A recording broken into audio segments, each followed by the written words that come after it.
Good afternoon, everyone. How's everyone doing? Good? Enjoying your first day at the conference? Good vendor meetups downstairs at the vendor showcase. Some sessions tomorrow, right? Tomorrow, Thursday?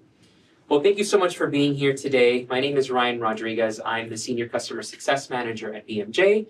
And today we have a two-part series of supporting the author journey. The first part will be talking about resources that we have that are available. Some are completely free and complimentary. There's some subscription products that I'm going to touch upon as well.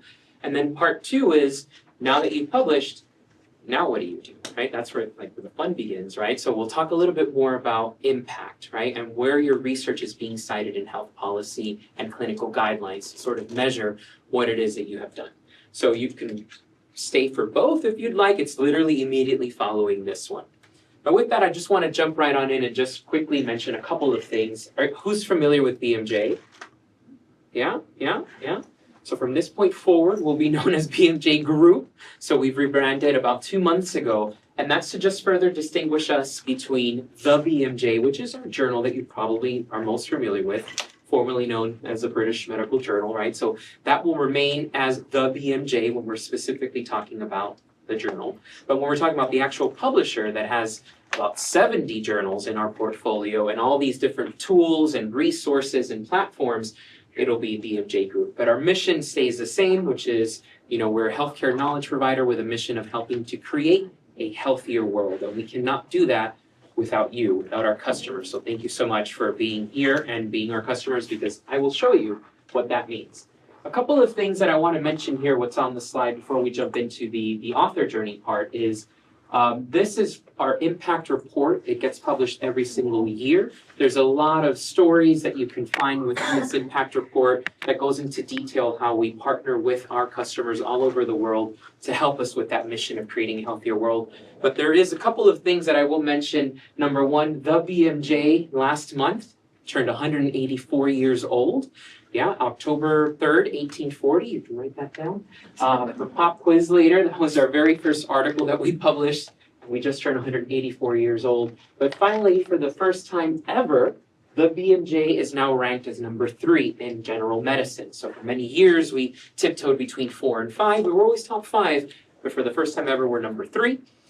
Very excited about that. And that second point that you see there, top 10 health policy influencer, we are within the top 10 of the largest publishers that influence policy, right? And if you think about our journals portfolio, we're not a huge publisher.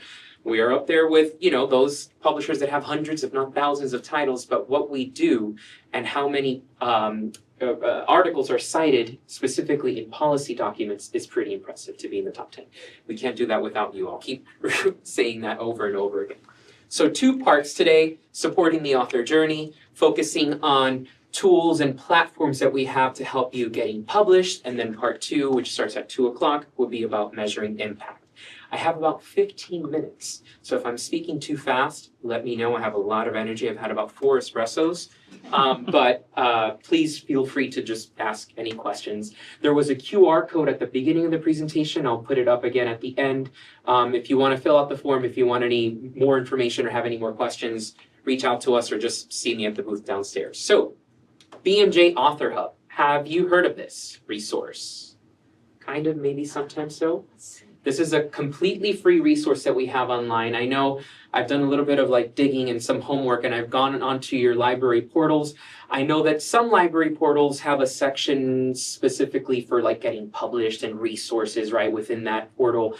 Some institutions do link out to the BMJ Author Hub. I know other publishers have free resources like this as well, but ours is really fantastic. It is a great source if you have no idea where to start in your publishing journey, especially when it comes to science and medicine. This is a great place to start. It has been curated by our editorial team. There's so much information that you can find here that is very, very useful. And that's why a lot of our customers do link out from their own, publishing portal if they have it on their library portal. So you have sections on what to do before you submit, writing and formatting. You have what do you do after you submit? How do you promote your paper, right? A lot of fun stuff. Some of our policies, our open access information, including our title list. We have about 26 completely gold open access titles. It makes part of that portfolio of about 70. Reviewing manuscripts and more information for early career researchers as well. So if you jump into one of those sections, and this is the before you can submit, you can see that there's quite a lot of information that you can click on and get some more information on. And again, this is curated by our editorial team, so you hear directly from editor-in-chiefs in some of these instances, or anyone that's a senior member in the editorial staff as well, giving you their insights and their information on what to do before you actually want to submit into a medical journal. So a question that we get asked often, we'd like to be publisher agnostic, even though we're BMJ and we're the best, BMJ group, but it is geared to just give you the information that you need to get published, right? So this is pretty publisher agnostic. It is what it is. However, there are some author support services, and this is an actually new section in which they are videos that specifically talk about questions that we have received over the past couple of years, different policies that you might be confused about and want to hear directly from the source. So I love this section because these videos are really, really quick and short. Some of them are like literally 40 seconds, but they're like, I love this one. Like, after I submit, it's like my paper has disappeared into a black hole. What do I do now? And that's, you're going to hear about what BMJ is doing to address that, right? Sometimes you submit and it will be weeks before you have any idea of what's going on. Other videos focus in on what to do and how to promote your research, how to promote your papers, how to get the most citations if that's what you're after as well. So again, great resource, completely free. Watch those videos if you'd like. Very, very quick and very, very easy to follow.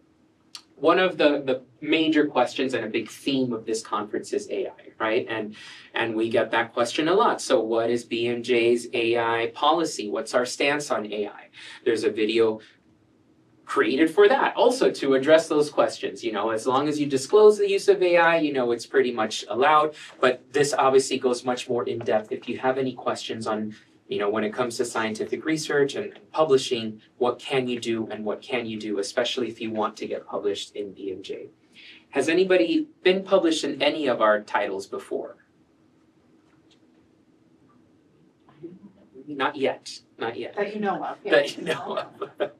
Well, I like to do something with our customers. I like to show them their submission history into our portfolio, and sometimes we're surprised at where you're actually being published. And sometimes, some of our journals in our portfolio don't have BMJ in front of it. It's just heart, right? And, we might forget that it's actually a BMJ journal, or thorax, or gut. So some pretty big titles that you may have already published in, or any one of your colleagues as well. So there's a couple of other sections within the Author Hub that go into supporting research and supporting researchers. How many of you have heard of medRxiv? Preprint server, largest biomedical preprint server. BMJ partnered with Yale University and Cold Spring Harbor to launch medRxiv a couple of years ago. It has now become the largest preprint server for biomedical research. A lot of emphasis here is really created on trying to get that research out there as quickly as possible. Obviously not peer-reviewed, right? So there's a very big warning label there, but this is a great way of getting people already used to putting their work out there. This is a great resource to hear from other colleagues from around the world giving you input, right, on your research. And the great thing about these preprints is that you can actually follow the life cycle of that article. So if it does go on to get published in a journal, you can actually link out from medRxiv into that journal in which it published as well. So finally, it did get peer reviewed, and here's the final publication. Great resource. Preprints is something really, really popular. One of the videos that we have here, you're hearing directly from Dr. Theo Bloom. It's that second video there. She talks about preprints. Oftentimes there's a fear of, if I've already published a preprint, will you still accept my article? She'll talk more in depth about what that means. Short answer is yes, but yes. On the other side, we also have our BMJ article transfer service. And this is a feature that we launched a couple of years ago. I think it's around 3 or 4 years that we've been doing this. But it's really to help facilitate, okay, if you did not get published in your first choice journal, what can we do to make it easier for you to publish in any of the other accompanying journals that we might have in our portfolio that might be a better fit? So the BMJ, I mentioned, number 3 in general medicine. Do you know what the acceptance rate is for the BMJ Global? Or to guess? Give me a number. Less than 3%. So less than 3% chance of getting published in the BMJ. So we have BMJ Open, which is a completely gold open access journal. Oftentimes, work that is not seem the right fit for the BMJ can get cascaded to BMJ Open. This has saved hundreds of hours. We've published thousands of articles since we actually did this service, and authors really appreciate it because you don't have to start from scratch all over again. And again, it is up to your choice. If you say, okay, the BMJ didn't get me, on to the next journal. But if you still want to get published, everything gets saved automatically in there. You just have to then submit to the other journal. It's a nice seamless process. And again, we've been able to see, people that don't get published in the BMJ just yet, they do get published in BMJ Open. Again, the amount of readership and the impact that those titles have, I'll talk about that in part 2 of this, but it is pretty nice that service does exist. So at least you know that you have some support along the way. Remember that black hole question that we received and one of our members addressed it? We listened and we created this new tool. It's called Where Is My Paper? Now this is specifically for BMJ journals that you've submitted into our portfolio, but it's a great resource to see, okay, now that I've submitted, where is my paper? Like, what's the status of it? Because I haven't received an email, I haven't heard back. You can go in there, put in your manuscript ID. You can put in your ORCID ID as well. You can see and track everything that you have submitted. Where is it along its journey? This, again, another new resource. It's about less than 2 years old at this point. Lots of researchers and authors really appreciate this. The feedback that we're getting is just thank you for putting this. So now at least I have some kind of answer, some kind of direction with that. Any questions up until this point? So that, there's a ton of stuff that's found on the Author Hub. I focused a lot on what to do before you submit, but you can see that there are dozens and dozens of links and resources. There's templates, there's videos, there's how-to guides, all focused on helping you and supporting you on getting published. That is our Author Hub, completely free, complimentary. Please link out if you have, if you'd like to. I do have some more information here that you can take afterwards of any of the tools or products that we're talking about, but I'm going to switch gears now and talk a little bit more about this particular study that got published 20 years ago, 19 years ago, well, a while ago. But what was talked about and spoken about in this particular article made its way into one of our editors-in-chiefs of BMJ Open, Dr. Trish Groves, and this fed her the motivation of like, okay, we need to do something about teaching research literacy and actually completing that cycle and sharing those results with the world, right? Getting published. So what is it that we have to do in order to address some of these challenges? Some of the other topics that goes into this article and other articles that have been written ever since talk about the research waste. 85% of medical research is completely wasted. Why? Because half never gets published at all. And the other reasons that contribute to the waste in research is that the clinical question wasn't completely asked in the right way. There's too much discrepancies between the research and the data. There are fixable design flaws that can be easily addressed if those skills were taught from the very beginning. And that's why we launched BMJ Research, the publication. Has anyone heard of this tool? A little bit, maybe sometimes? It's been out for just a couple of years now.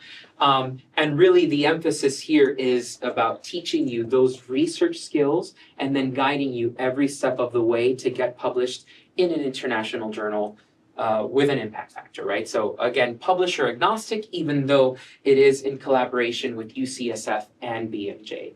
So you'll see that it's the only tool of its kind that really weaves in the perspective of those that are teaching research skills at UCSF and the faculty and staff from the School of Medicine there, along with senior members of BMJ's editorial team. We've been doing it for 184 years, but giving their perspective on what it is that editors look for when getting research published as well. It follows the entire research cycle. There's 8 courses, there's 52 modules. I won't have you read all the modules in there, but what we've done here is color code the modules. Those that are in green focus on research literacy. Those are the ones that are either written by, or it could be a video lecture from a professor at UCSF. Those in blue are written by the BMJ perspective and the editorial team, either Dr. Trish Groves or anyone else in the senior editorial team at BMJ, giving you the publishing perspective of that. So it's interwoven between all those 52 modules. Now, the recommendation is, if you were to start research the publication, you start from course 1, module 1, but we know everyone's experience and everyone's knowledge is different. The great thing about the tool is that it is built for the end user in mind. So if you already know how to develop and report good research questions, and you feel confident in that, you don't have to start from the beginning. You can literally jump to any module, take it as many times as you want. It records everything that you do automatically. There's no automatic saving or anything like that. And you can, if you like log out or click out, you can jump right back in where you last left off. So while we do say, try to keep the consistency and the flow all together, you don't have to do that. We have institutions that subscribe that are specifically looking at 2 or 3 courses. That's where they really want to beef up their knowledge, right, with their end users. Hi, welcome, good afternoon. Pop quiz. When did BMJ first no, I'm just kidding. So I mentioned that there are, there's a question. Oh, yeah. Yeah, How frequently do those modules need to be updated?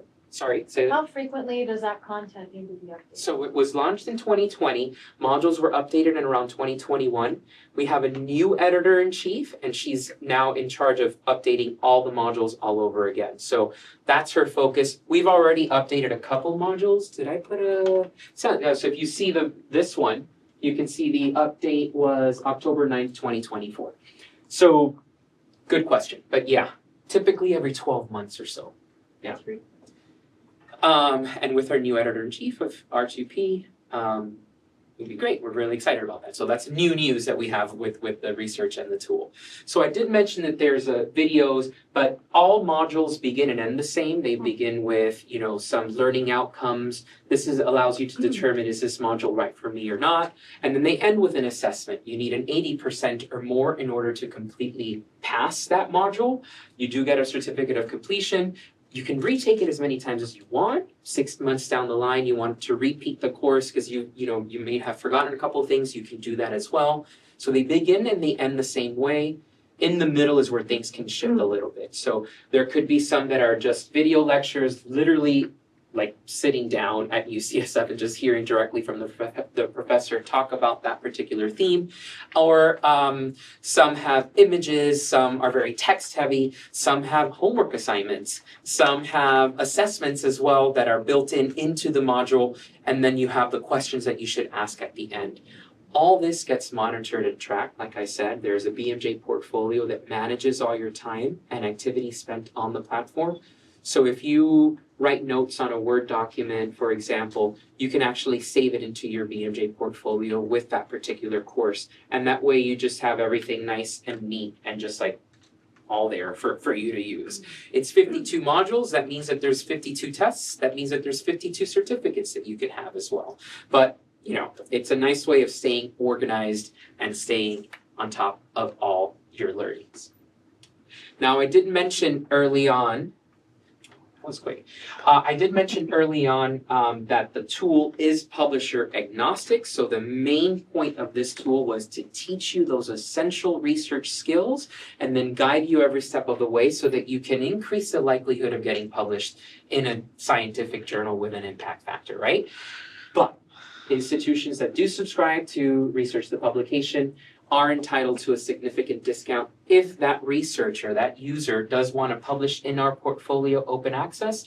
We'll give you a discount. We'll give that researcher a discount off of the APCs. So a nice added benefit, again, you don't have to publish with BMJ. We want you to publish with BMJ, but you don't have to. But that is a nice other incentive that we have there. You know, we've had users that have never published before, and 2 years after taking the courses in research the publication have gone on to become published authors. We have had people that had published before in more local journals or smaller impact factor journals that have gone on to get published in the BMJ, that have gone to publish in JAMA and in NEJM, right? So the quality of their work also improved very nicely. So that gives me 10 minutes for questions. I know I breezed through these resources and these platforms and these tools, but really this is a great point for us to have a discussion or any questions that you might have on anything that you saw up here. Now I will mention, first of all, thank you again. You know, you guys are great. You guys are customers and we're here because of you. But we did create this librarian hub, and it's a new tool. And it's been fantastic, and we've gotten feedback from librarians all over saying what a great tool this is. Anything that you need when it comes to your BMJ resources and your subscriptions, promoting social media, banners, asking for pens from us, like user guides, admin guides, usage guides, like all that stuff has been put into this librarian hub. We've literally heard things like, this is the best librarian hub I've ever seen. End quote.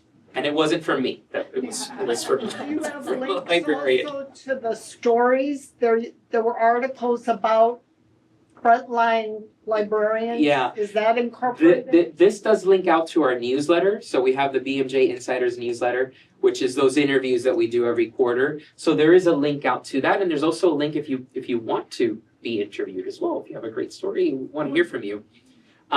But yeah, so that's there as well. So you have the Author Hub, you have Where's My Paper. Again, you have information on research the publication if you want to know a little bit more. The QR code is there. One of us will reach out to you, or if not, you can come and speak to us at the booth.